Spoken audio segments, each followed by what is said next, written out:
The massive silver wolf stood atop the jagged mountain peak, its fur glowing with ethereal blue light, as 3 hostile warships descended through Novar 6's atmosphere. The beast's eyes pools of liquid moonlight fixed on the lone human settlement below. Kalen watched in awe as the creature he'd once saved as a starving cub threw back its head and unleashed a haunting howl that echoed across the valley. Above them, swirling clouds materialized from nowhere, spreading across both suns until darkness fell across the land. The invading ships faltered in the sudden storm, lightning crackling around their hulls. No one had believed Kalen when he spoke of moonwolves still existing. No one had believed their legends about celestial guardians who could command the very heavens. But as the enormous beast turned its gaze toward him with unmistakable recognition, Kalen knew the truth: he hadn't saved the wolf cub all those years ago. It had chosen him. Before we carry on, please hit the subscribe button and let me know where you are watching from in the comments. The Novaron outpost of Helios Basin had never been a welcoming place, but for Kalen Vos, it was particularly hostile. Being human on a frontier world dominated by Talari colonists meant he lived with constant suspicion, as though his very DNA somehow made him responsible for the resource wars that had driven both species to this desolate planet, orbiting twin suns. Kalen pulled his worn environmental suit tighter around his lanky frame as he trudged through the rust-colored sand toward the settlement's edge. The secondary sun was beginning its slow ascent, casting long shadows across the barren landscape. His breath fogged the inside of his mask, a symptom of the suit's failing temperature. Regulators, just one more thing he couldn't afford to fix on an outcast's meager earnings. The Talari Council had grudgingly assigned him the job of waste management technician, a polite term for garbage collector, which at least granted him unrestricted access to the settlement's outskirts where others rarely ventured. This morning, like most mornings, he was grateful for the solitude.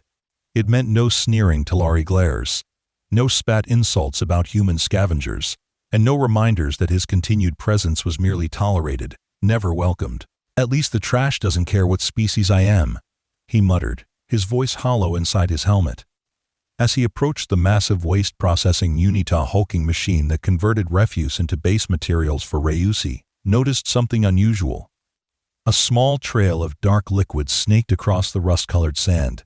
Kalen frowned, following it with his eyes to a pile of discarded packaging materials. Probably just coolant from one of the broken compression units, he told himself. But something about the pattern seemed deliberate, almost like paw prints. Curiosity piqued. He followed the trail, scanning the area with growing interest. When the trail disappeared behind a large pile of scrap metal, Kalen hesitated. Predators occasionally wandered in from the outer wilds, drawn by the scent of organic waste. The planet had its share of dangerous indigenous creatures adapted to its harsh environment, none of which he was equipped to handle. Still, something compelled him forward.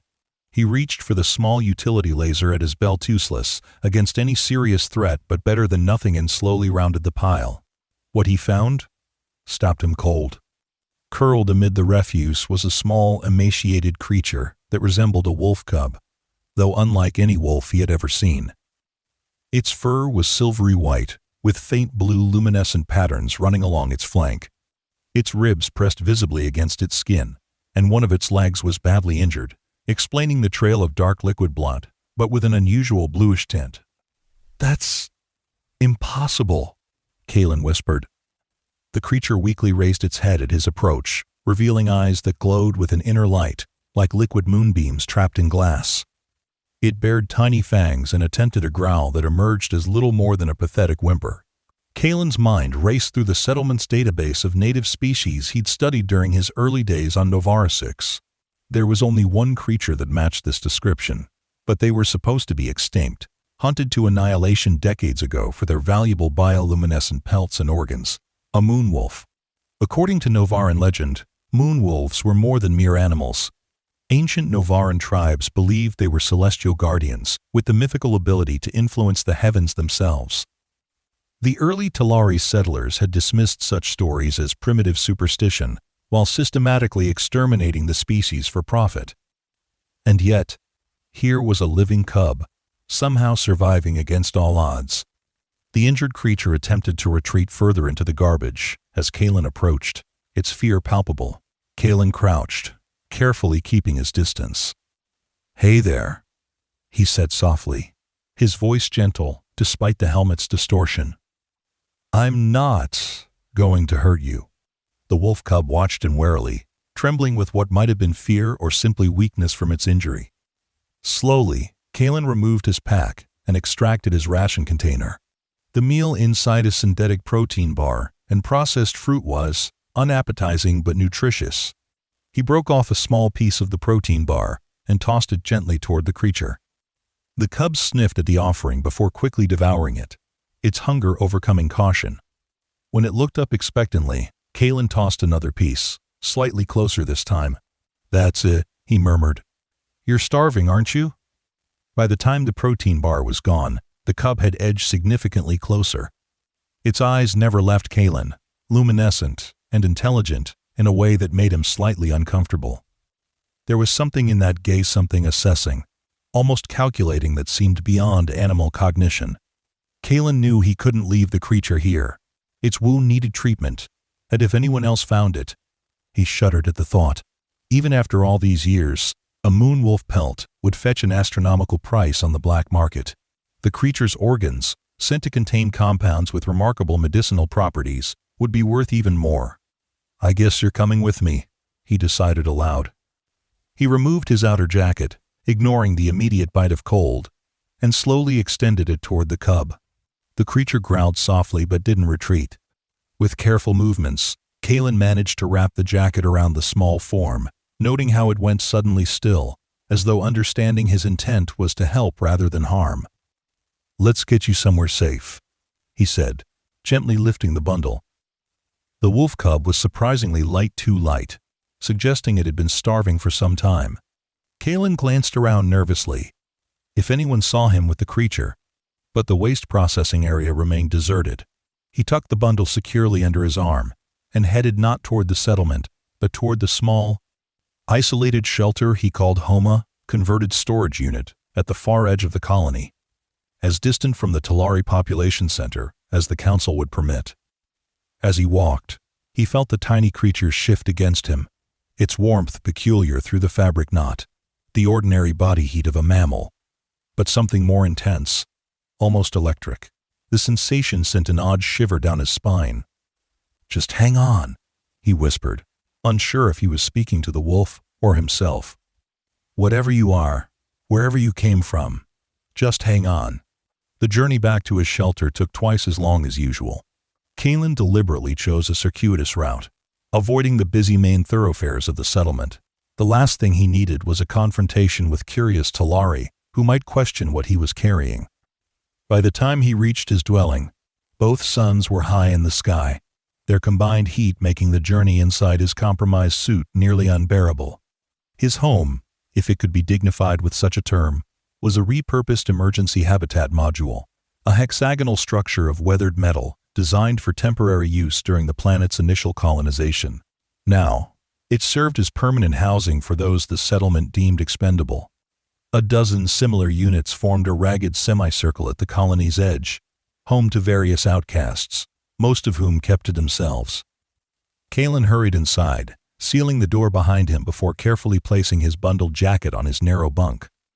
The wolf cub had remained eerily still during the journey, but as the fabric fell away, he saw that its eyes were still open, alert, and watching his every move. "Let's have a look at you," he said, removing his helmet and gloves. The cub's leg wound was worse than he'd initially thought, a deep gash that exposed muscle and what looked like a complex network of bioluminescent veins beneath. The creature flinched when he tried to examine it more closely. "Sorry, but I need to clean this. It won't feel good, but it needs to be done." From his limited medical supplies, Kalen gathered antiseptic spray, synthetic skin patches, and antibacterial ointment. He hesitated, unsure if treatments designed for humans or Talari would work on the creature's unique physiology, but infection would certainly kill it if he did nothing. As he worked, cleaning the wound as gently as possible, the cub remained surprisingly cooperative, watching him with those luminous eyes that seemed to pierce right through him. Only occasionally did it whimper or try to pull away, You understand what I'm doing, don't you? Kalen murmured, surprised by the creature's behavior. You're a lot smarter than you should be. When he finally applied the synthetic skin patch over the cleaned wound, the cub let out a small sound knot, quite a whine, not quite a growl before relaxing slightly. Kalen prepared a makeshift bed from an old storage container lined with spare clothing, then carefully transferred the exhausted animal to its new nest. You need food and rest, he said, filling a shallow bowl with water and placing it within reach. I'm not sure what you eat, but we'll figure that out. The question of what to feed a mythical creature wasn't covered in any of the settlement's biological databases, but Kalen reasoned that if it had accepted the protein bar, it might tolerate other foods. From his limited supplies, he offered small portions of synthesized meat substitute, which the cub sniffed suspiciously before consuming with obvious hunger. As he watched the creature eat, Kalen contemplated the implications of its existence. Moon wolves were supposed to be extinct, wiped out by hunting and habitat destruction. If this cub existed, might others? And how had it wandered into the waste processing facility? The nearest wilderness that might conceivably harbor such creatures was hundreds of kilometers away, across inhospitable terrain. More pressing was the question of what to do next. He couldn't keep a growing predator in his tiny shelter indefinitely, but releasing it meant certain death in its weakened state. Reporting its existence to the settlement authorities was out of the question. The Talari would either kill it for its valuable components or cage it for study, neither fate appealing to Kalen's sense of justice. Looks like we're stuck with each other for now, he told the cub, which had finished eating and now curled in its makeshift bed, eyes heavy-lidded but still fixed on him. I'll have to give you a name, I suppose. The creature tilted its head slightly, as though considering this statement. How about Luna? Simple, but it fits with those moon-bright eyes of yours. The cub blinked slowly, then closed its eyes, apparently accepting both the name and Kalen's presence as non-threatening. Within moments, its breathing had slowed into the rhythm of sleep. Kalen watched the small chest rise and fall, marveling at the subtle glow emanating from the patterns on its fur brighter, now that the creature was calm and resting. The luminescence pulsed gently, almost like a heartbeat, casting soft blue shadows across his Spartan living space. What are you, really? He wondered aloud. And what am I going to do with you? With the cub asleep, Kalen turned to his terminal, accessing the settlement's historical archives. If he was going to care for a moon wolf, he needed more information than just myths and legends. The database contained surprisingly little concrete information about the species, mostly anecdotal reports from early settlers and sketchy biological data from specimens killed during the Great Hunts.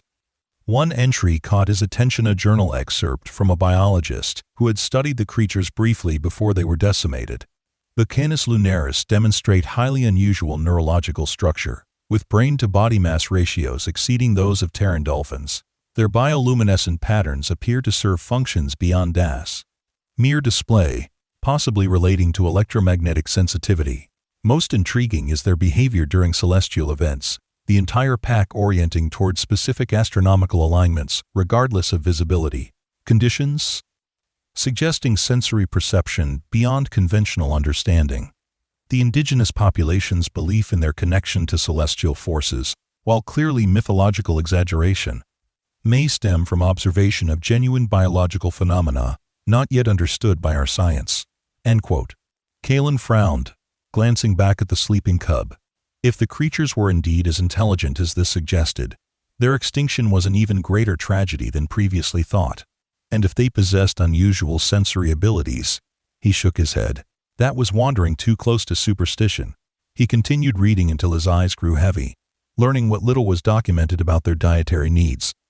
Primarily carnivorous, but opportunistically omnivorous. Social structure complex pack hierarchies, with apparent matriarchal leadership and life cycle.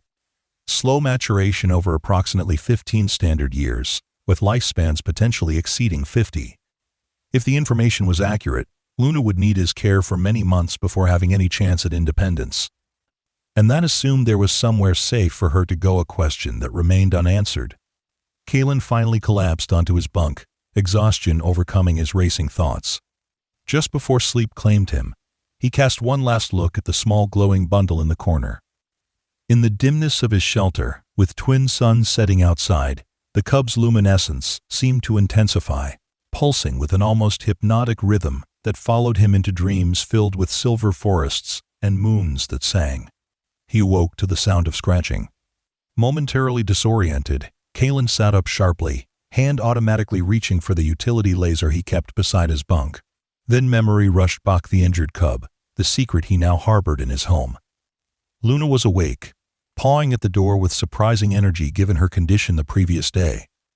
The synthetic skin patch on her leg remained in place, but she moved with only a slight limp, suggesting remarkable recuperative abilities.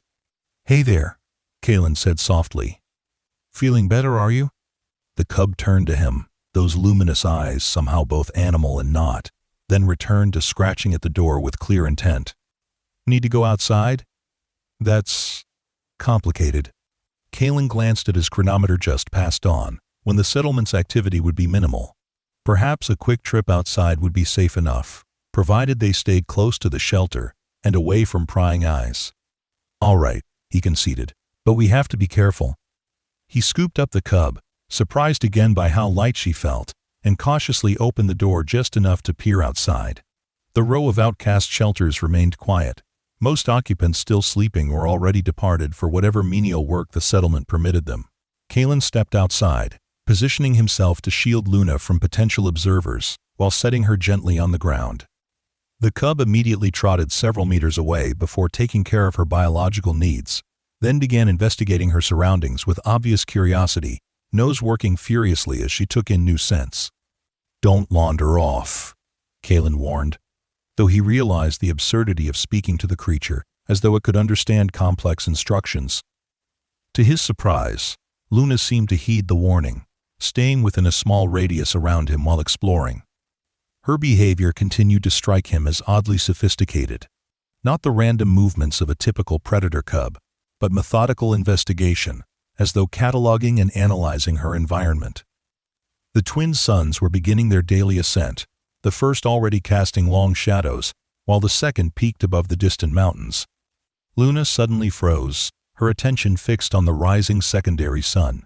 As Kalen watched, the patterns along her flank brightened noticeably, pulsing in what seemed like response to the increasing light. "Remarkable," he murmured. The moment was shattered by the sound of approaching footsteps. Kalen turned sharply to see Nari, a fellow outcast who occupied the shelter 2 units down from his own.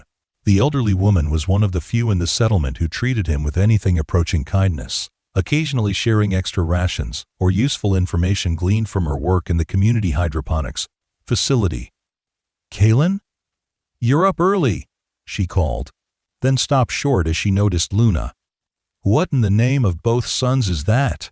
Kalen moved quickly, scooping up the cub before it could react.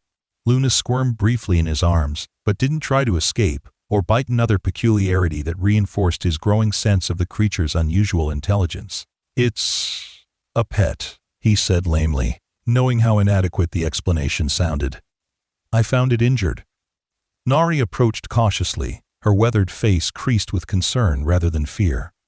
She had been among the first wave of settlers, one of the few who had attempted genuine cooperation between humans and Talari before politics and resource competition had soured relations. "That's no ordinary animal," she said quietly, studying Luna with keen eyes that missed little despite her advanced age. "Those markings, Kalen, is that what I think it is?" He hesitated, weighing his options. Nari had never given him reason to distrust her, but this secret was dangerous. If word reached the wrong ears. "I found her near death," he finally admitted. "I couldn't just leave her there." Nari's expression softened.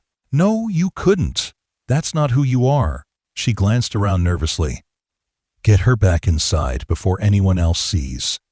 I'll come by later with some proper meat from my ration. That creature won't thrive on synthetic proteins." Relief washed over Kalen. "Thank you. Don't thank me yet," Nari replied grimly. "What you're doing, it's either the kindest or the most foolish thing I've seen in my 80 years, and I'm not sure which." She shook her head.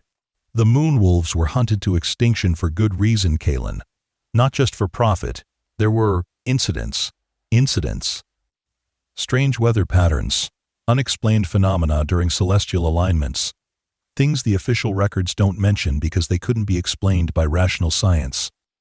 She reached out a gnarled finger, stopping just short of touching Luna's glowing fur. The native Novarans believed these creatures could influence the very fabric of reality around celestial bodies. The Talari dismissed it as superstition while they hunted the wolves to extinction, but... She trailed off, her eyes distant with memory. "But you saw something," Kalen finished for her. Nari nodded slowly. "During the final culling. When I was a young technician, the pack matriarch, a massive beast twice the size of any recorded specimen, she didn't run or fight like the others. She stood atop the ridge and howled at the sky. I've never heard anything like it, before or since. And then," she shuddered visibly. Both suns dimmed. Not an eclipse, not clouds. They simply dimmed, as though responding to her call. The hunting party was lost in the sudden darkness. 23 experienced hunters, and only 4 returned, raving about shadows that moved independently of their sources. Kalen looked down at Luna, trying to reconcile the small, vulnerable creature in his arms with the force of nature Nari described. "That's impossible." "Of course it is," Nari agreed, though her tone suggested otherwise. "Just a coincidence, exaggerated by fear and superstition. At least, that's what the official report concluded." She met his eyes directly. "But I was there, Kalen. I saw it. And afterward, we never found the matriarch's body, despite recovering every other wolf killed that day." Luna squirmed again, making a soft whining sound. Kalen adjusted his hold, noting how the cub's eyes remained fixed on Nari, assessing. "You think she survived? The matriarch? Who knows? But if she did, that cub you're holding might be her descendant, the last of its kind." Nari stepped back. "I won't tell anyone, but be careful. That creature will grow, and its nature may not be as domesticated as you hope." With that warning, she continued on her way, leaving Kalen standing in the early morning light, cradling a myth that suddenly felt much heavier than its physical weight. Over the following weeks, Luna recovered with astonishing speed. The wound on her leg healed completely, leaving only a faint silver line in her fur where the injury had been. Her appetite grew voracious, and thanks to Nari's discreet contributions of real meat, smuggled from the hydroponics facility where small rodents were raised to test soil quality, the cub quickly gained weight and strength. More remarkable than her physical recovery was her visible intelligence. Luna quickly learned the rhythms of Kalen's life, hiding whenever someone approached the shelter and emerging only when he gave a specific whistle indicating safety. She understood dozens of verbal commands within days, responding not just to tone, but to specific words with clear comprehension. Kalen found himself speaking to her constantly, narrating his thoughts and daily activities as though conversing with a sentient companion rather than an animal. Perhaps most unsettling, Luna often seemed to respond appropriately, her expressions and body language suggesting understanding beyond what should be possible for even the most intelligent non-sentient species. "Sometimes I think you understand every word I say," he told her one evening as they shared his small living space. Luna curled beside his bunk while he reviewed work assignments on his terminal. The cub lifted her head at this, fixing him with that penetrating gaze that never failed to send a shiver of something not quite fear, not quite awe down his spine. As Luna grew, concealing her became increasingly difficult. Her luminescence, while beautiful, posed a particular challenge. The patterns on her fur brightened in response to emotions and environmental factors, especially during the evening hours when the second sun set. Kalen resorted to blocking the shelter's small windows during these times, to prevent the telltale glow from being visible outside. Despite his precautions, Kalen knew the arrangement was temporary at best. Luna was already the size of a medium Terran dog, and growing rapidly. According to the limited biological data he'd found, she would eventually reach the size of a small pony, far too large to conceal in his tiny dwelling. The question of her future weighed heavily on him, complicated by his growing attachment to the creature. Luna had become more than a rescue project. She was a companion in his isolated existence, the first living being in years to offer him unconditional acceptance rather than suspicion or contempt. His work suffered as he devoted increasing time and resources to Luna's care. Twice, he nearly missed collection schedules, earning harsh reprimands from his Talari supervisor. The second time, the supervisor, a particularly vindictive individual named Serix, who took special pleasure in enforcing human compliance, threatened to recommend his reassignment to the mining operations in the Bray Southern Wastes, a virtual death sentence given the brutal conditions there. "Your performance has become erratic, human," Serix had sneered, looming over Kalen with the height advantage typical of his species. "Perhaps you require more structured employment." The thinly veiled threat lingered in Kalen's mind as he returned to his shelter that evening, his muscles aching from the extra work Serix had assigned as performance improvement. He entered to find Luna pacing anxiously, her luminescent patterns flaring with unusual intensity. "Hey, what's wrong?" he asked, dropping his pack and crouching to her level. Luna whined softly, pressing her muzzle against his hand with uncharacteristic neediness. Outside, the wind had picked up, carrying the distant howl of Novara 6's seasonal dust storms still weeks away according to meteorological forecasts, yet somehow already audible. "Strange weather," Kalen muttered, moving to check the environmental alerts on his terminal. The screen remained clear of warnings, yet the sound outside grew steadily more pronounced. Luna's patterns pulsed rapidly now, and she resumed pacing, occasionally pausing to stare intently at the blocked window, as though seeing through it to something beyond.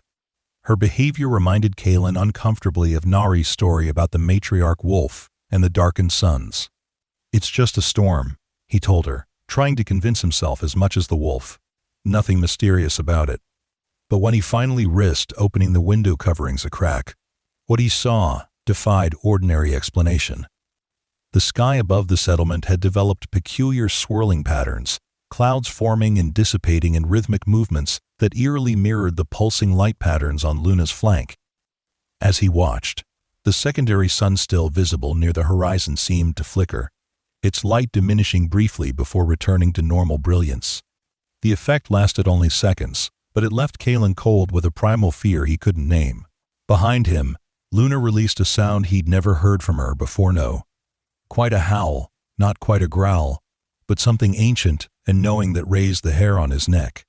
When he turned to her, the cub was sitting perfectly still, her eyes fixed not on the window, but on him, with an expression that seemed almost apologetic. The incident passed as quickly as it had begun.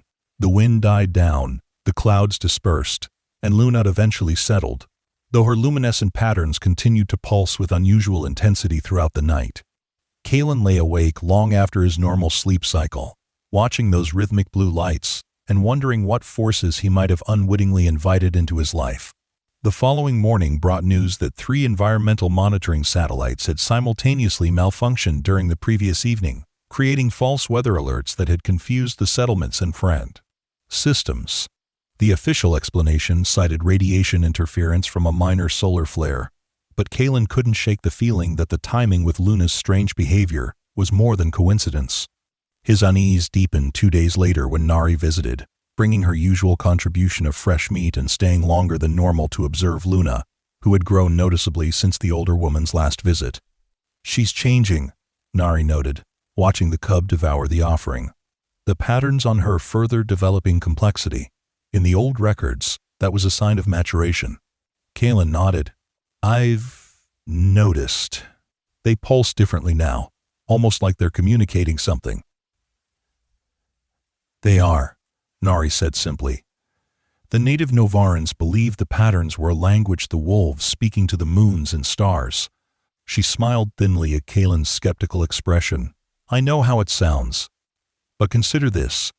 Every documented instance of unusual astronomical phenomena over the past century, gravitational anomalies, unexpected aurora activity, even the crimson equinox 30 years ago coincided with reported sightings of moonwolves before they were declared extinct.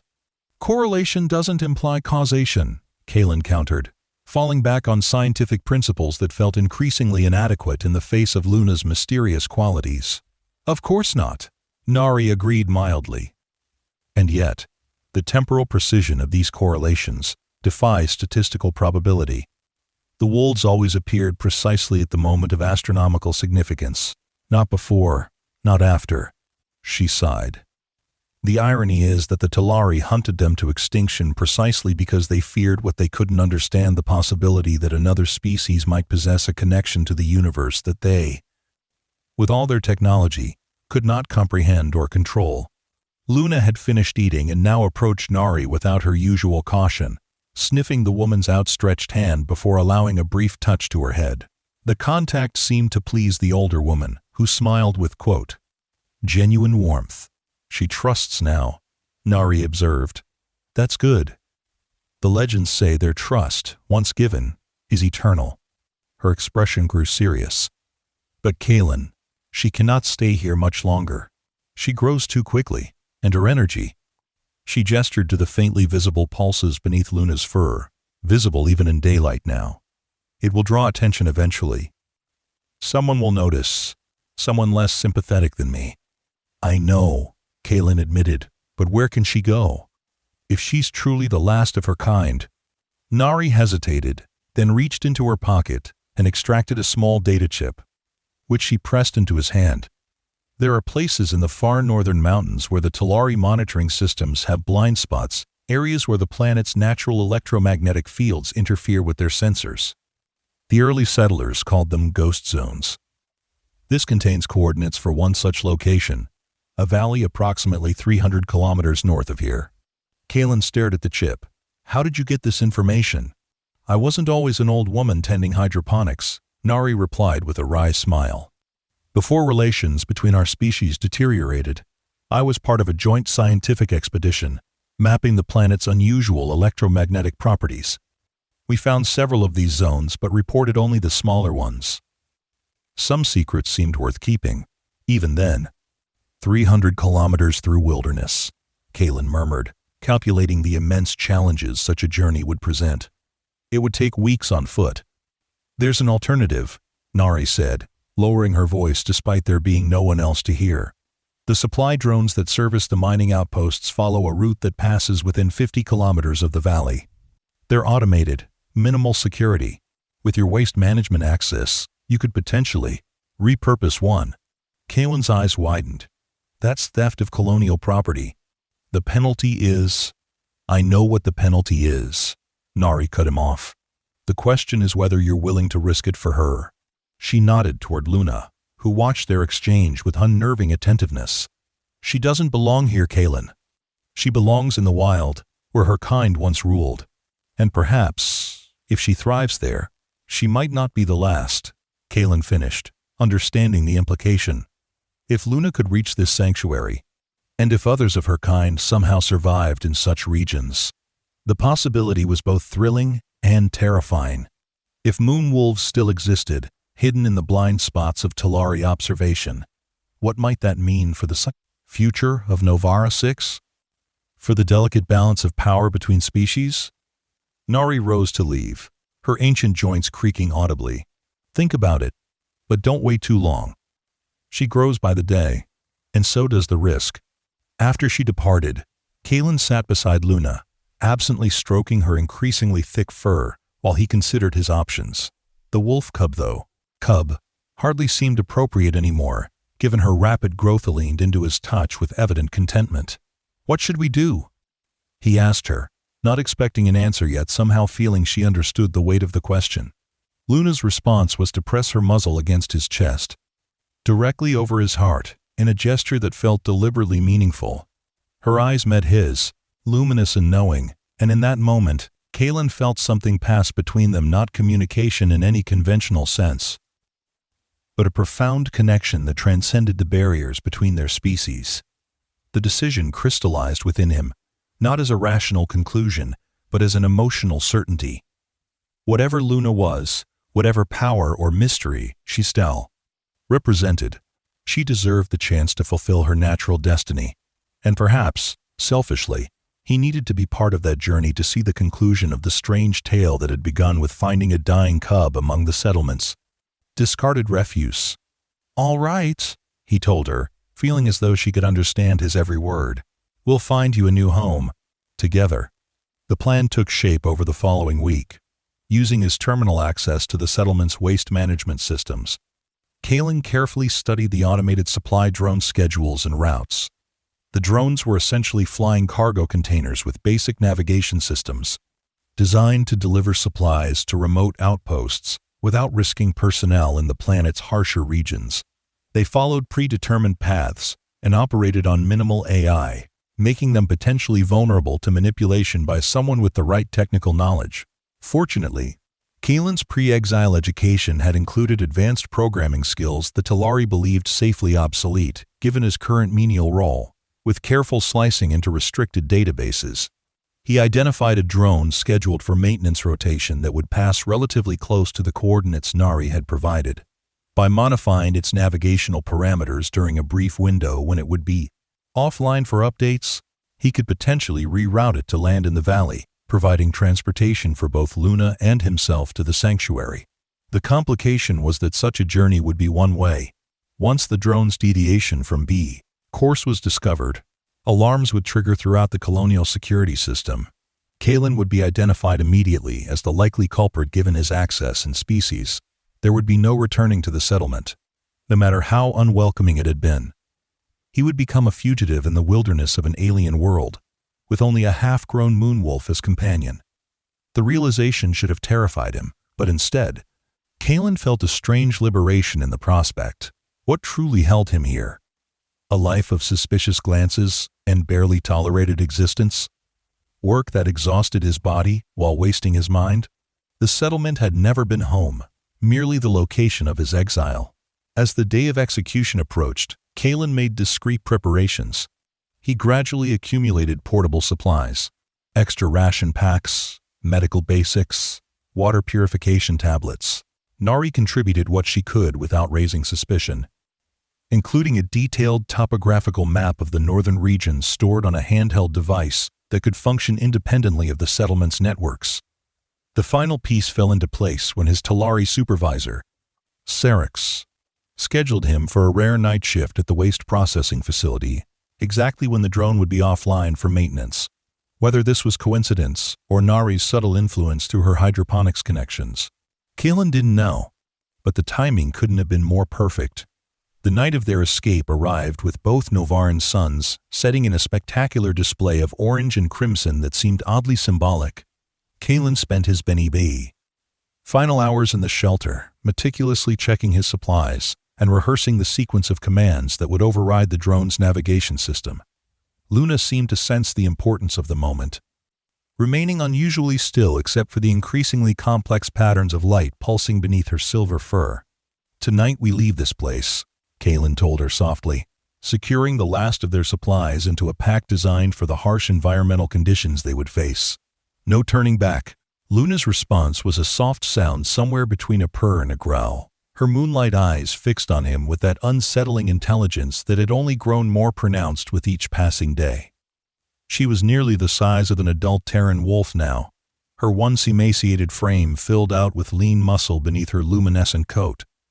When darkness fully descended, Kalen led Luna from the shelter for the final time. They moved cautiously through the settlement's outskirts, Kalen's knowledge of the waste collection routes allowing them to avoid the few security patrols. Luna followed silently at his heel, her natural predator's stealth making her nearly invisible despite her size and distinctive coloration. The waste processing facility loomed ahead, its automated systems continuing to function despite the late hour. Kalen's access codes granted him entry to the maintenance bay, where the supply drones were serviced between missions. The cavernous space smelled of machine oil and recycled air, illuminated by harsh industrial lighting that threw sharp shadows across the metallic floors. He located their target easily, a Nufa Class 3 cargo drone, with the capacity to transport nearly 2 tons of supplies. It sat dormant in its charging cradle, power indicators showing it at 97% capacity after its recent maintenance cycle. More than sufficient for the journey ahead. "This is it," Kalen murmured, more to himself than to Luna, who prowled the perimeter of the bay, nose working constantly as she took in the unfamiliar environment. Kalen approached the drone's external access panel, heart pounding as he connected his personal terminal to the maintenance port. The security bypasses he'd prepared earlier functioned exactly as planned, granting him access to the navigation systems without triggering automated alerts. His fingers flew across the interface, uploading modified coordinates that would divert the drone from its intended path to the mining outpost and instead bring it to the hidden valley Nari had identified. As the final command sequence executed, however, a new alert flashed across his screen: unexpected movement detected in the drone's storage area. Kalen froze, then quickly wiped the terminal interface and disconnected from the port. "Luna," he whispered urgently. "Hide." The wolf reacted instantly, slipping behind a stack of supply crates with fluid grace. Kalen moved to follow, but before he could reach cover, the bay doors slid open to reveal the imposing figure of Syrinx, flanked by 2 security officers. "I thought I might find you here, human," the Talari supervisor said, mandibles clicking in what Kalen had come to recognize as an expression of smug satisfaction. "Your access codes were logged at an unusual hour. Very suspicious." Kalen forced himself to appear calm, though his heart hammered against his ribs. "I was completing the maintenance check you assigned. It's on the schedule." Syrinx advanced into the room, his tall form looming over Kalen. "The maintenance check that required accessing the navigation systems? Interesting interpretation of your duties." His multifaceted eyes gleamed in the harsh lighting. "We've been monitoring your activities, Kalen Vos. Your recent interest in northern topography, your collection of supplies, your conversations with the old human female who smuggles meat from the hydroponics facility." Cold fear washed through Kalen. They knew. Perhaps they had always known. Had Nari been discovered as well? Was she already in custody? "I don't know what you're talking about," he said, playing for time while desperately trying to calculate if there was any way to salvage the situation. "No?" Syrinx gestured to the security officers, who moved to flank Kalen. "Then perhaps you can explain the anomalous energy readings we've detected from your shelter. Readings consistent with bioluminescent patterns not native to any approved species in the settlement." The Talari leaned closer, mandibles now fully extended in a display of dominance. "Or perhaps you would like to explain the silver fur found during routine waste processing, with genetic markers matching a species supposedly extinct for decades." Kalen's blood ran cold. They knew about Luna. Had known for some time, apparently, yet had allowed him to continue harboring her while they gathered evidence. But why? The Talari were not known for their patience or subtlety when colony regulations were violated. "Search the area," Syrinx commanded the officers. "The creature must be here as well." As the security personnel moved to comply, spreading out to examine the shadowed corners of the maintenance bay, Kalen made a split-second decision. With a swift motion, he reached for his utility Lazara feeble weapon against armed officers, but perhaps enough to create a distraction. Before he could activate it, however, a strange sensation swept through the room, a prickling of energy that raised the hair on his arms and sent a shiver down his spine. The overhead lights flickered momentarily, and a low, almost subsonic vibration seemed to emanate from the very air around them. Syrinx felt it too, his posture stiffening as his antennae extended fully in alarm. "What is?" The question died in his throat as Luna emerged from her hiding place, not crouching or cowering as a cornered animal might, but walking with deliberate, almost regal bearing directly into the center of the bay. Her luminescent patterns were blazing now, pulsing with an intensity Kalen had never witnessed before, casting the entire space in eerie blue light. The security officers raised their weapons instinctively, but Syrinx held up a restraining hand, his expression shifting from triumph to something resembling caution, perhaps even fear. "So, the legends are true," he said quietly. "After all this time." Luna's gaze fixed on the Talari supervisor, those moonlight eyes seeming to pierce through physical form to something deeper. She made no sound, attempted no attack, yet something about her presence commanded, attention demanded it, in a way that transcended normal animal behavior. The strange vibration in the air intensified, and with it came a subtle shift in the quality of light within the bay. Shadows deepened, angles changed, and the illumination from the overhead fixtures seemed to bend around Luna's form, as though light itself responded to her presence. One of the security officers broke the tense silence. "Sir, we should terminate the creature immediately. Protocol for extinct predator species is clear." "Silence," Syrinx snapped, his attention never leaving Luna. This is not merely an extinct predator. This is Canis lunaris, the shadow of the moon's made flesh. Do you understand what that means? The officer clearly didn't, but something in his superior's tone prevented further comment. Kalen remained motionless, caught between fear for Luna's safety and fascination with the unfolding scene. He had never seen Syrinx or any Talari display anything resembling superstitious awe, yet the supervisor's reaction suggested exactly that. The council will want this specimen intact, Syrinx finally said, visibly composing himself. Secure the human. Prepare a containment field for the wolf. Maximum sensitivity its bioluminescent patterns suggest approaching maturity. The moment the officers moved toward Kalen, Luna reacted. The silent, imposing stillness vanished in an instant, replaced by predatory focus. She moved with blinding speed, interposing herself between Kalen and the approaching Talari, her stance unmistakably protective. A sound emerged from her throat knot, a growl or snarl as Kalen expected, but a strange, harmonious tone that seemed to resonate with the very molecules of air in the chamber. As the note sustained, impossibly, beyond the capacity of ordinary lungs, the lights in the maintenance bay flickered more violently. Outside, visible through the high windows near the ceiling, the night sky underwent a bizarre transformation. The stars seemed to pulse in rhythm with Luna's luminescent patterns. And the smaller of Novara 6, its 3 moons visibly brightened, its reflected light streaming through the windows to converge on Luna's form. Syrinx stumbled backward, genuine fear now evident in his posture. "Containment fields now," he shouted, but his order was lost in the cacophony of alarms that suddenly blared throughout the facility as systems responded to the inexplicable energy fluctuations. In the confusion, Kalen saw his opportunity. He lunged for the drone's external manual release, slamming his palm against the emergency deployment switch.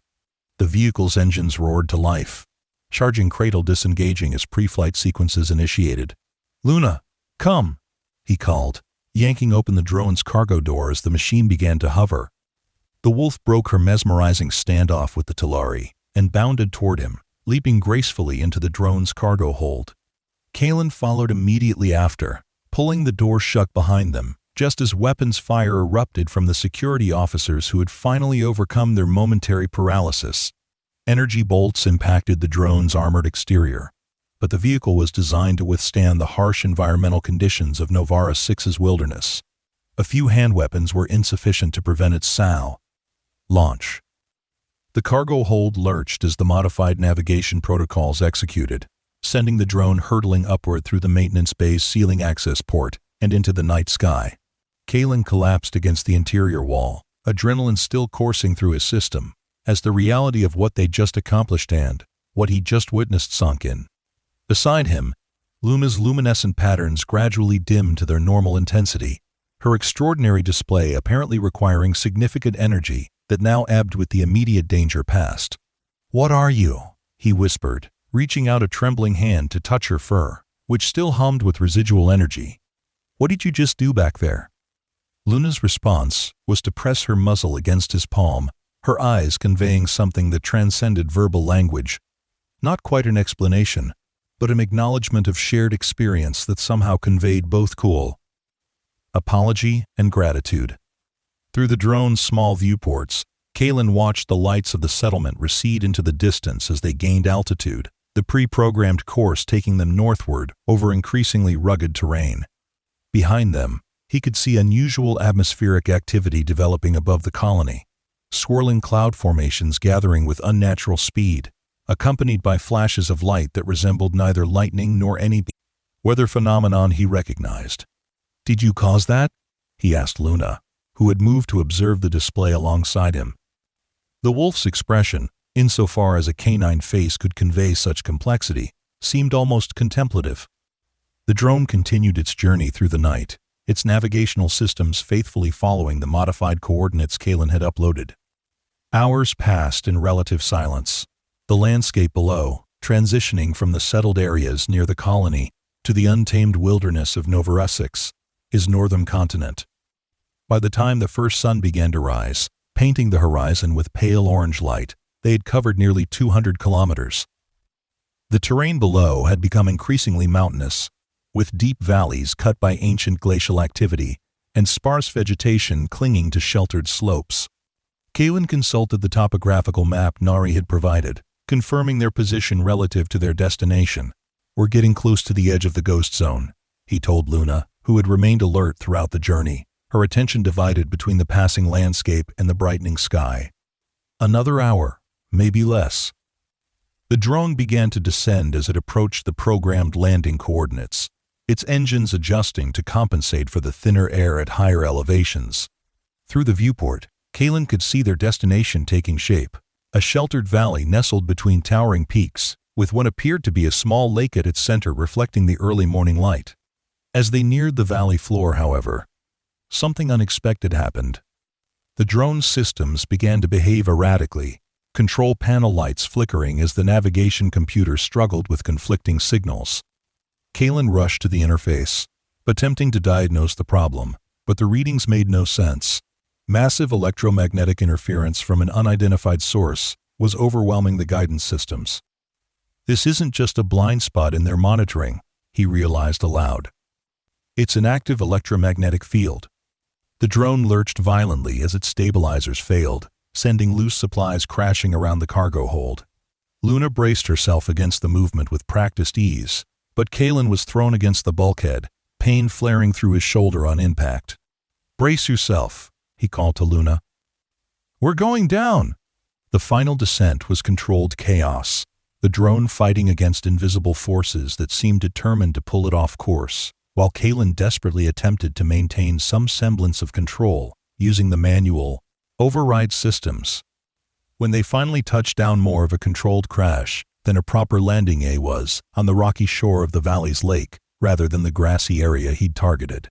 For several moments after the engines cut out, Kalen remained where he'd fallen, cataloging his injuries. Bruised ribs, possibly a sprained wrist, but nothing broken, and listening to the ominous creaking of the drone's damaged frame. When he finally struggled to his feet, Luna was already at the cargo door, pawing at it with obvious urgency. "All right, I'm coming," he muttered, limping to the release mechanism and forcing it open despite the damage. The door groaned open to reveal a landscape of breathtaking beauty bathed in the light of the rising primary sun. The valley stretched before them, enclosed by towering mountains, whose peaks caught the golden early morning light. The lake beside which they had crashed extended deeper into the valley, its surface mirror smooth except where small streams fed into it from the surrounding heights. But what truly captured Kalen's attention was the quality of the light itself. It seemed somehow different, here clearer, yet more diffuse, casting shadows that didn't quite align with the sun's position, and creating subtle prismatic effects where it touched the morning dew. Luna leapt from the drone without hesitation, landing gracefully on the rocky shore.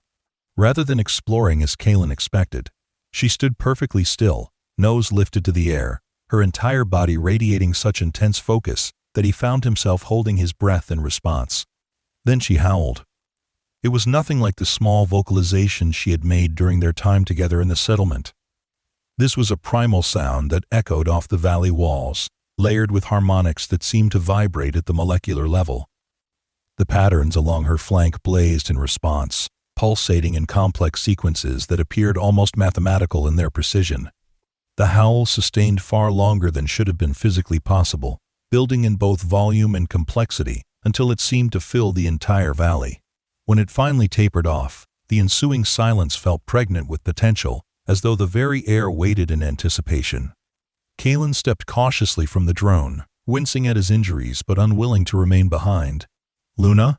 he called softly, uncertain of the protocol when one's wolf companion appeared to be communing with unseen forces. She turned to him briefly, those luminous eyes somehow both familiar and utterly alien in this new context, before returning her attention to the far side of the lake. Following her gaze, Kalen squinted against the morning light reflecting off the water's surface. At first, he saw nothing unusual, just the shoreline curving gently around the lake's perimeter, bordered by unusual rock formations and sparse vegetation. Then, a flicker of movement caught his eye, followed by another and another. Shadowy forms emerged from between the rocks, moving with the fluid grace that had become so familiar to him in Luna's movements. "It can't be," he whispered, hardly daring to believe what his eyes were telling him. But as the figures drew closer, there was no denying their nature. Moon wolves, at least a dozen of them, approached along the shoreline, their silver coats catching the morning light, bioluminescent patterns flowing beneath their fur in coordinated displays that seemed to respond to Luna's own. They were larger than Luna, full adults to her adolescent form, some massive enough to confirm Nari's descriptions of the species' impressive size and maturity. At their head walked an enormous female, easily twice Luna's current size, with patterns more complex and brilliant than any of the others. Her eyes, visible even at this distance, glowed with the same liquid moonlight as Luna's, but intensified by age and power. Luna's response to their appearance was immediate and unambiguous. She bounded forward several meters before dropping into a submissive posture, head lowered and tail tucked, presenting herself to the approaching pack with what could only be described as reverence. The lead wolf, the matriarch, Kalen assumed, approached Luna directly, while the others hung back, forming a loose semicircle. There was no aggression in their posture, only focused attention as the two wolves met. The matriarch lowered her great head to Luna's level, their noses nearly touching. For several heartbeats, they remained frozen in that position, while their luminescent patterns synchronized into identical pulsing rhythms. Then, with deliberate gentleness, the larger wolf pressed her muzzle against Luna's head in what appeared to be a gesture of acceptance or recognition. Kalen watched in awe, barely daring to breathe lest he disrupt this reunion of what he had believed was an extinct species. The implications were staggering, not just that moon wolves still existed, but that they had maintained a hidden population in this electromagnetically shielded valley, invisible to the settlement's monitoring systems, and safe from their hunters. His reverie was broken when the matriarch suddenly lifted her head, luminous gaze shifting from Luna to fix directly on him. The other wolves followed suit, a dozen pairs of moonlight eyes suddenly evaluating the human intruder in their sanctuary. Kalen remained motionless, acutely aware of his vulnerability. These were apex predators, capable of taking down much larger prey than a single human. If they perceived him as a threat, Luna apparently sensed his unease. She broke from the greeting ceremony and trotted back to Kalen's side, positioning herself between him and the pack in an obvious protective gesture. The message could not have been clearer had she spoken it aloud. "This human is under my protection." The matriarch watched this display with evident interest, her head tilted slightly as her patterns shifted in what Kalen was beginning to recognize as expressions of emotion or communication. After a moment's consideration, she approached, her massive form making Kalen acutely aware of how easily she could end his life if she chose. Luna remained positioned protectively, but did not growl or show other signs of aggression as the matriarch neared. Instead, she maintained her place while the larger wolf circled them both, studying Kalen from all angles with unnerving intensity. When the matriarch completed her inspection, she did something entirely unexpected.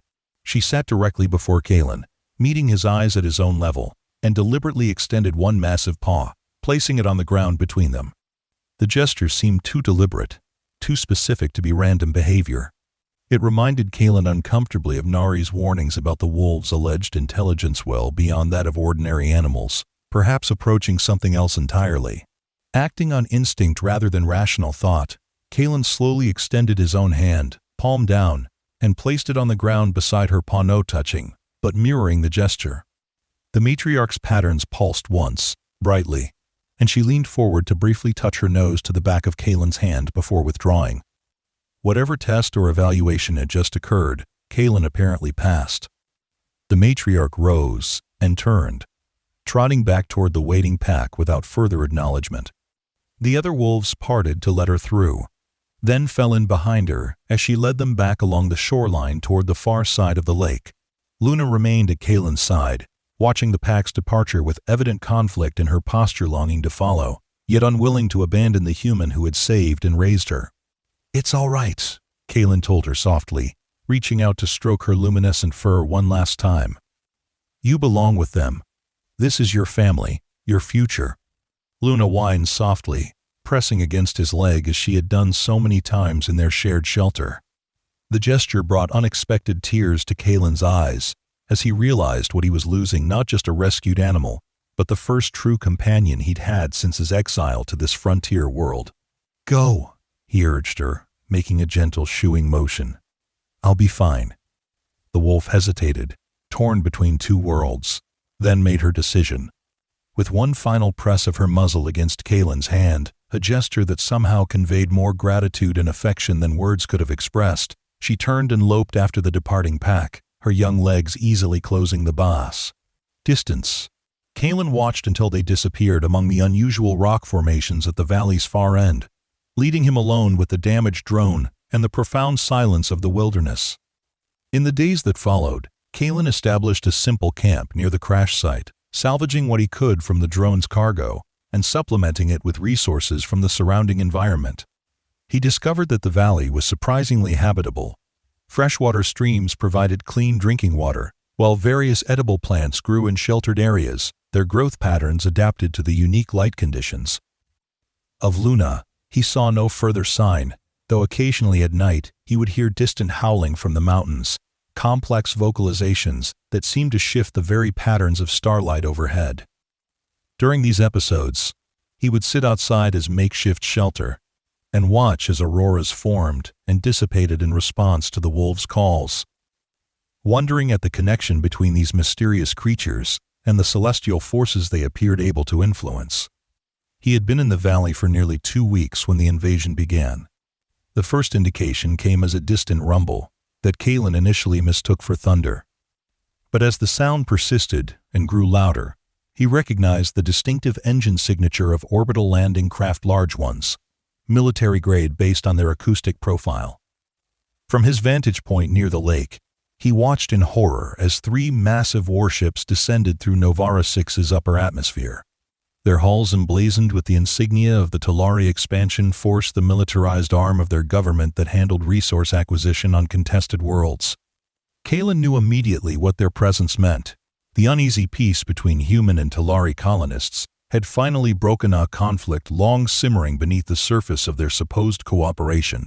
The Talari had chosen to make their move, overwhelming the unprepared human settlements with superior force before reinforcements could arrive from the more distant human-controlled systems.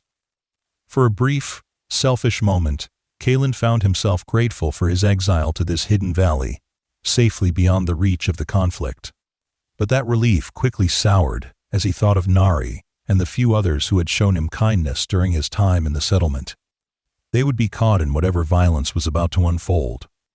As the day progressed, more ships appeared in the sky, some heading toward the main settlement, while others dispersed to what Kalen assumed were strategic positions around the planet. By nightfall, flashes of energy weapons were visible on the southern horizon. Even at this great distance, the settlement was under attack. Kalen paced restlessly along the lakeshore, feeling helpless and isolated. What could one exiled human possibly do against a coordinated Talari military operation? And yet, the knowledge that people were dying while he remained safe tore at his conscience. His troubled thoughts were interrupted by movement at the valley's edge, a familiar silver form approaching swiftly along the shoreline. Luna had returned, though not as the submissive adolescent who had joined the pack 2 weeks earlier. She moved with newfound authority, her luminescent patterns more complex and controlled than before. She approached Kalen directly, stopping before him with an expectant gaze that seemed to evaluate rather than merely observe. Behind her, at a greater distance, stood the matriarch, watching their interaction with evident interest. "You sense it too, don't you?" Kalen asked her. The invasion, the violence. Luna's patterns pulsed in what he had come to recognize as affirmation. She turned her head toward the southern horizon where the flashes of combat continued, then back to Kalen with unmistakable purpose in her gaze. "There's nothing I can do," he told her, though the words felt hollow even as he spoke them. "I'm just one person." The wolf's response was to press her muzzle against his chest, directly over his heart, repeating the gesture she had made weeks earlier in his shelter when he had asked her what they should do. Then, she stepped back and lowered her body slightly in invitation. He recognized immediately. She wanted him to mount, to ride. Kalen hesitated, looking from Luna to the distant matriarch, who continued to observe without interference. "Are you sure about this?"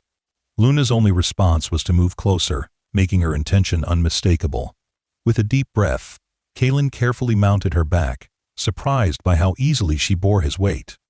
Her musculature had developed significantly during their separation, her adolescent frame filling out toward adult proportions with remarkable speed. Once he was securely positioned, Luna set off at a smooth lope along the shoreline, heading not toward the valley's exit as Kalen expected, but toward where the matriarch waited.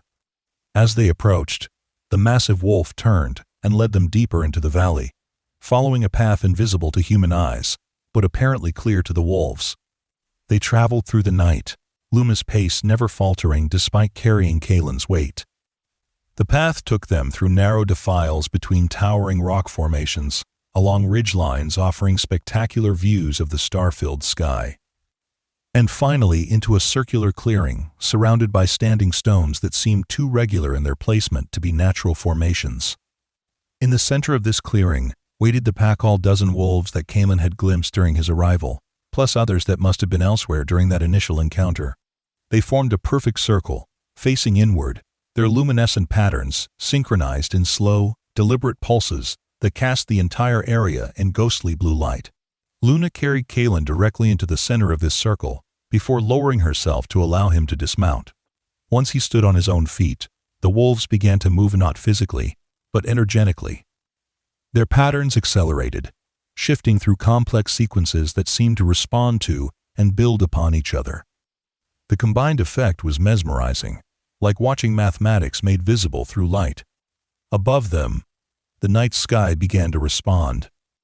Stars that had been evenly distributed across the firmament appeared to cluster and brighten in patterns that mirrored those flowing across the wolves' silver coats.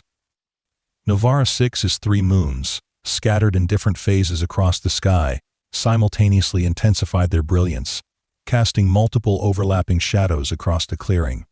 The matriarch stepped forward, entering the circle to stand before Kalen. Her massive head lowered until her eyes, those impossible liquid moonlight orbs, were level with his own. The patterns beneath her fur blazed so brightly that Kalen had to squint against their intensity, yet he found himself unable to look away. Something passed between them in that moment, not communication in any conventional sense, but a direct transfer of understanding. Images, sensations, and knowledge flooded his mind. The wolves' history on this world spanning thousands of years before either human or Talari arrival, their gradual retreat into hiding as hunters decimated their numbers. Their connection to the electromagnetic fields that permeated this valley, fields they had learned to shape and manipulate over generations of evolution, and Marether awareness of the brewing conflict between the species who had invaded their world.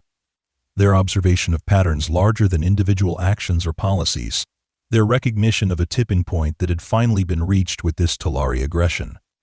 The contact ended as abruptly as it had begun, leaving Kalen gasping and disoriented.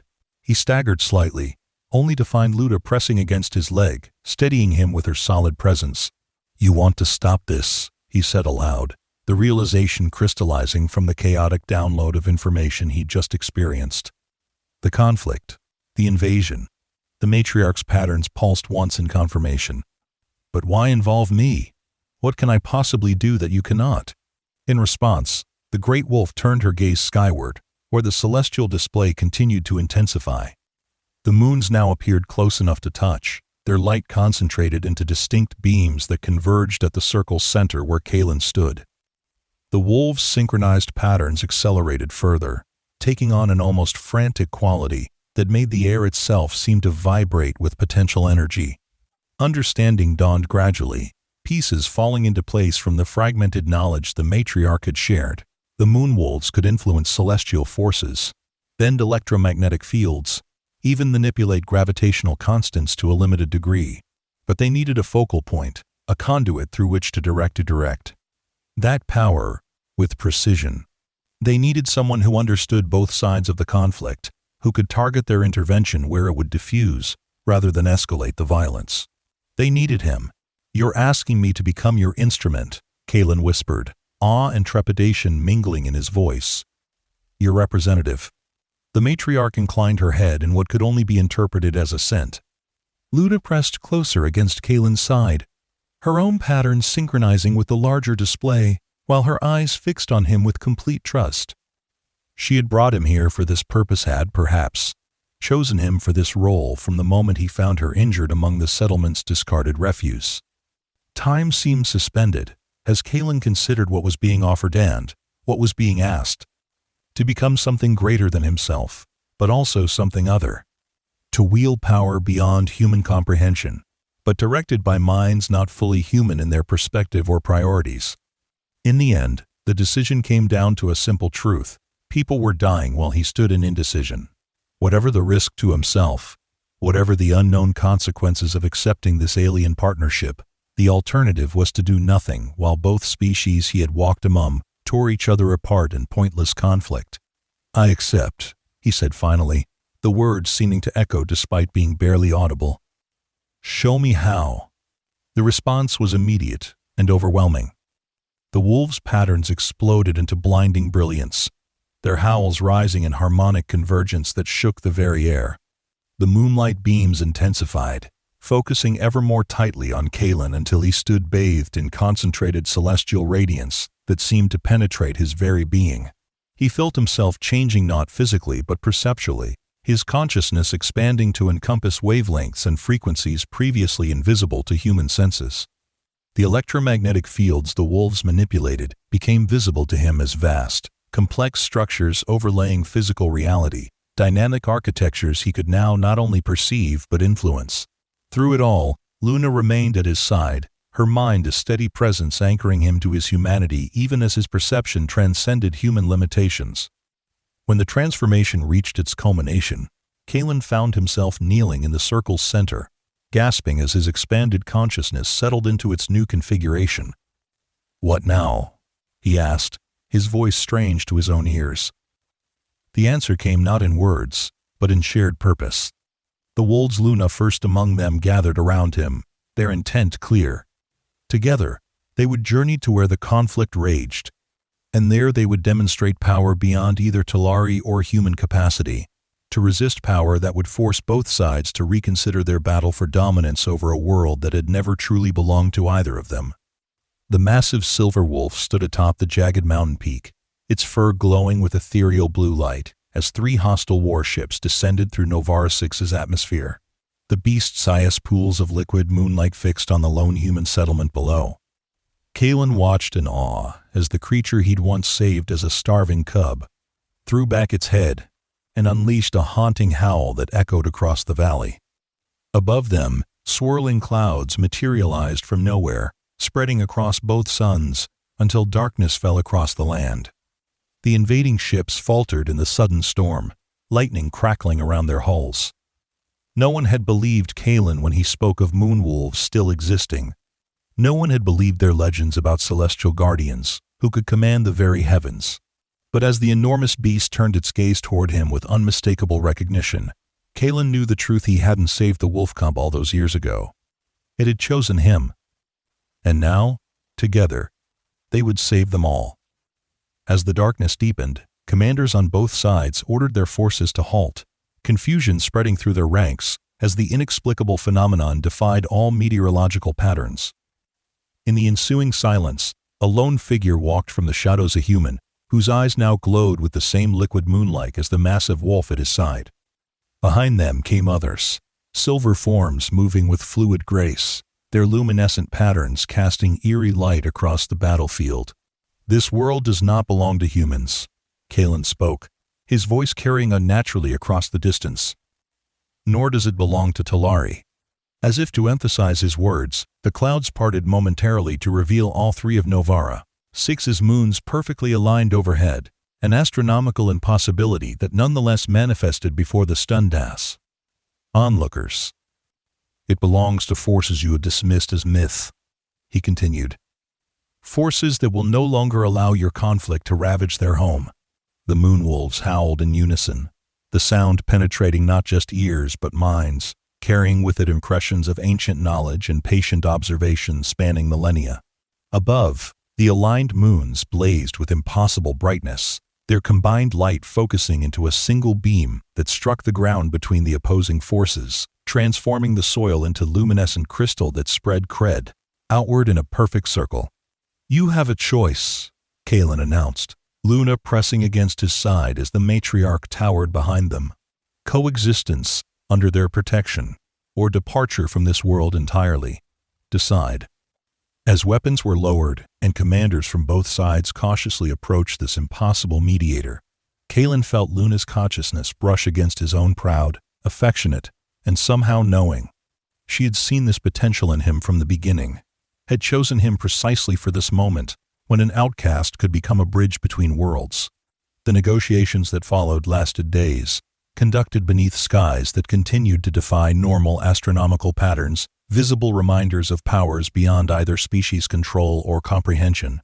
Gradually, understanding emerged from confusion, and a new compact was formed between humans, Talari, and the newly acknowledged native intelligence of Novara 6.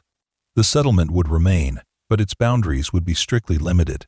Large portions of the planet would be designated as protected territories where the moonwolves could roam freely without fear of hunting or exploitation. In exchange, the wolves offered limited cooperation on projects that would benefit all species, their unique abilities to manipulate electromagnetic fields proving valuable for communications, weather prediction, and even spaceflight safety. Kalen remained at the center of this emerging relationship, his expanded consciousness allowing him to interpret between vastly different perspectives. With Luna always at his side, he walked between worlds neither fully human nor wolf, but something new that incorporated aspects of both. Years passed, and the arrangement proved more successful than anyone might have predicted. The human and Talari settlements gradually integrated as old hostilities faded in the face of shared wonder at the moonwolves' abilities. Children of both species grew up with stories, not of conflict, but of silver guardians who watched over the planet from wilderness territories, occasionally glimpsed at twilight when the moons aligned. Kalen himself became something of a legend, the human who ran with wolves, who could call storms with a whistle and clear skies with a word. Young settlement dwellers would sometimes venture to the boundaries of protected lands hoping for a glimpse of the tall, lean figure reported to move through the forest accompanied by an enormous silver wolf whose fur glowed like captured moonlight. Few ever succeeded in these sightings, for Kalen and Luna spent most of their time deep in the wilderness with the main pack, learning the ancient ways of celestial influence that had evolved over countless generations. Under the matriarch's guidance, Kalen's abilities grew, though he never achieved the instinctive mastery the wolves possessed from birth. The matriarch herself eventually passed, her immense age finally claiming her during a spectacular convergence of all three moons that bathed the valley in silver light for 3 consecutive nights. As her consciousness faded, she transferred final knowledge to both Luna and Kalen, secrets of the species, preserved through hundreds of generations, dating back to before humans or Talari had achieved spaceflight. When the mourning period ended, Luna assumed the role of pack leader, her early bond with a human giving her unique perspective that proved valuable in the new era of cooperation. Under her leadership, the moonwolf population slowly recovered from near extinction, eventually establishing multiple packs across Novara 6's protected northern territories. Kalen remained her closest companion through it all, his human lifespan extended by the subtle, energetic exchanges that occurred through their mental bond. Though he aged, it was at a fraction of normal human rate, allowing him to witness decades of positive change as the three-species society evolved toward genuine harmony. One evening, nearly 30 years after first finding Luna among the settlement's discarded refuse, Kalen stood with her on a high ridge overlooking both the valley that had become their home and, in the far distance, the lights of the now unified settlement. All 3 moons hung full in the sky, their combined light casting multiple overlapping shadows across the landscape. "We've come a long way," he said softly, one hand resting on Luna's massive shoulder, her fur still vibrant with flowing patterns despite the passing years. Her response came not in words. They had never needed those but in shared awareness, memories flowing between them. The tiny, injured cub he had rescued, the adolescent who had protected him from Talari's security, the young adult who had carried him to the Wolf Council. the mature leader who now guided an entire species toward a future neither of them could have imagined when they first met. Luna's consciousness conveyed gratitude, affection, and something deeper, a profound recognition of how their separate paths had entwined to create something entirely new. The concept translated imperfectly into human terms, but Kalen understood it as a form of destiny, though not predetermined so much as created through their mutual choices. In the settlement below, a new generation grew up never knowing the bitter divisions that had once separated human from Talari. They looked to the night sky with wonder rather than resource calculation, understanding that the moons and stars represented more than distant celestial bodies. They were part of a living network of influence that permeated their adopted world. Sometimes, during educational outings to the wilderness boundaries, settlement teachers would tell their mixed classes the story of Kalen Vos, the human outcast who had saved what was believed to be the last moonwolf cub. They would describe how no one had believed his claims until the day the grown wolf returned during an invasion, calling down celestial storms that darkened the sky and brought peace to a world on the brink of war. Most children assumed the tale was largely allegorical, a creation myth for their unique three-species society. Few suspected that the tall, silver-haired man who occasionally visited the settlement's market, accompanied by an enormous wolf with glowing patterns flowing beneath her fur, was anything more than an eccentric wilderness dweller. Fewer still noticed how the patterns on the wolf's flank sometimes synchronized with the man's heartbeat, or how the moon seemed to brighten slightly when they passed between buildings. Only the oldest residents, those who remembered the near war and its miraculous resolution, recognized them for who and what they truly were, offering silent nods of respect before continuing about their business. On that ridge, beneath the triple moonlight, Kalen and Luna shared a moment of perfect understanding, not of conclusion, for their journey continued, but of acknowledgement. What had begun as a simple act of compassion toward a dying creature had transformed not just their individual lives, but the destiny of an entire world. Luna turned her luminous gaze toward the stars, then back to her human companion. Together, they had bridged species, prevented war, and created harmony where division had once seemed inevitable. But more importantly, they had found in each other something neither could have found alone, a connection that transcended conventional boundaries, proving that even the most profound differences could be overcome through understanding, respect, and the simple courage to protect what matters. As the moons continued their stately progress across the night sky, Kalen mounted Luna's back one more time. They descended from the ridge in silent communion, two beings who had become something greater than the sum of their separate natures, not human, not wolf, but guardians of a world that now looked to the stars not with conquest in mind, but with wonder. And as they moved through the moonlit forest, the patterns on Luna's flank pulsed in perfect rhythm with Kalen's heartbeat, twin luminescences that would guide Novara 6 toward its future for many years to come.